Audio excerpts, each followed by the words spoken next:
Cancer रुग्णांसाठी सर्वात मोठी दिलासादायक अशी बातमी आहे।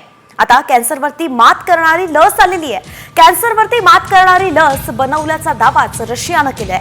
तर रशियाच्या आरोग्य मंत्रालयाच्या रेडिओलॉजी मेडिकल रिसर्च सेंटरचे प्रमुख आंद्रे काप्रिन यांनी ही माहिती दिली आहे। 2025च्या सुरुवातीला कॅन्सरवरती मात करणारी ही लस दिली जाणार आहे। रशिया आपल्या नागरिकांना ही कॅन्सरवरती मात करणारी लस मोफत देणार आहे। मात्र ट्यूमरची निर्मिती रोखण्यासाठी याचा वापर केला जाणार नाही।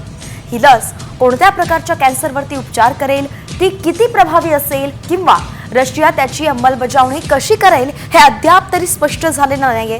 त्याचबरोबर या लसीचं नाव सुद्धा अद्याप समोर आलेलं नाहीये।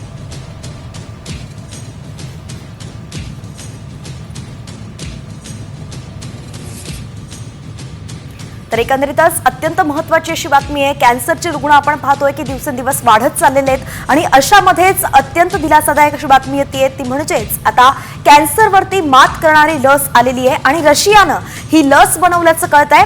रशियाच्या आरोग्य मंत्रालयाच्या रेडिओलॉजिस्ट मेडिकल रिसर्च सेंटरचे प्रमुख आंद्रे काप्रिन यांनी स्वतः ही माहिती दिली आहे। तर 2025च्या सुरुवातीलाच कॅन्सरवरती मात करणारी ही लस दिली जाणार आहे। मात्र अजून ही जी लस आहे ती नेमकं कशी असणार आहे आणि तिचा कशा प्रकारे अंमलबजावणी रशिया करणार आहे हे अजून तरी पुढे आलेलं नाहीये। मात्र एक महत्त्वाचं पाऊल कॅन्सर क्षेत्रामध्ये, वैद्यकीय क्षेत्रामध्ये आपण पाहू शकतो।